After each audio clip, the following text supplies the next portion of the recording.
Days of slavery are over. We've left Egypt.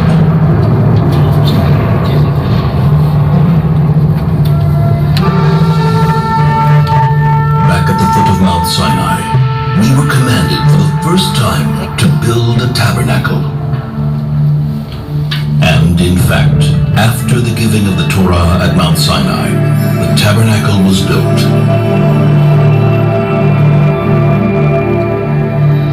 The tabernacle is a portable, temporary temple. But for 39 years, it accompanied us in our wanderings through the desert, taken apart and reassembled again and again. After entering the Holy Land, Joshua established the tabernacle in Shiloh. The Shiloh tabernacle is built of a stone foundation and wooden beams and covered by layers of fabric, a combination symbolizing the transition from a temporary tabernacle to a more permanent one. Shiloh is to be the dwelling place of the Shekhinah, the divine presence, the holiest site for the Jewish people for 369 years. The tabernacle was comprised of two main parts, the courtyard and the tabernacle tent. The tabernacle courtyard was rectangular, 100 cubits in length by 50 cubits in width, about 50 meters by 25 meters.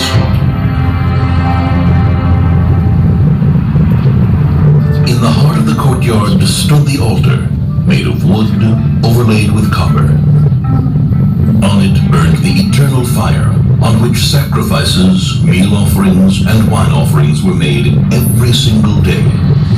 Since it is forbidden to ascend the altar by stairs, the Kohanim, the priests, ascended by a ramp. Before the Kohanim begin the tabernacle service, they would purify their hands and feet in the copper laving basin which stood between the altar and the tabernacle tent. It is said that when the contributions for the tabernacle were collected in the desert, all the women donated their copper mirrors from which the laving basin was made. First thing in the morning, the Kohanim entered the tabernacle tent, the sanctuary, for the day's service. Twice a day, they burned incense on the gold-plated incense altar. A blend of 11 special spices, which were placed on the coals, and whose wonderful perfume wafted far into the distance.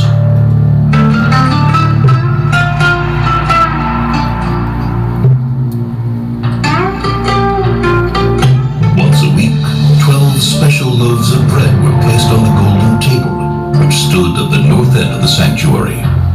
The secret method of preparing the showbread was passed down from father to son.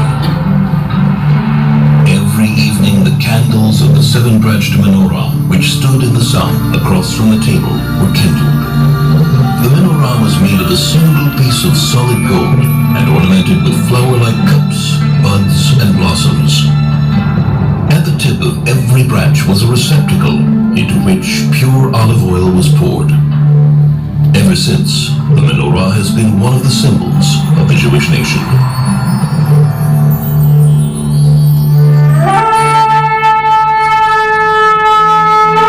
Only once a year, on Yom Kippur, the Kohen Gadol, the high priest, entered the Holy of Holies.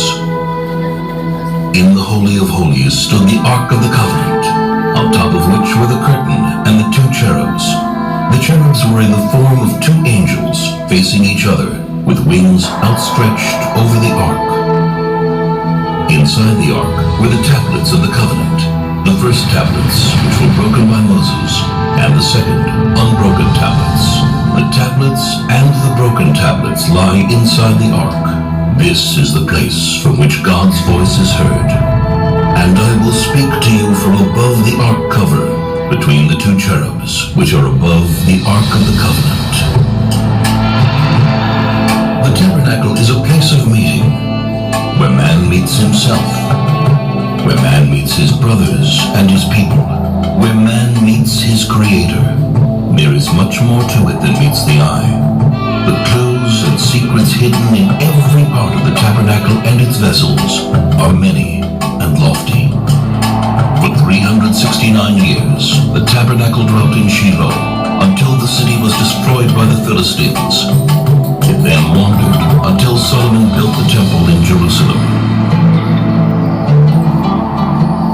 But to this very day it is said, if you stand where the tabernacle stood and take a deep, deep breath, you can smell, if only for a moment, the scent of the incense which still suffuses the walls.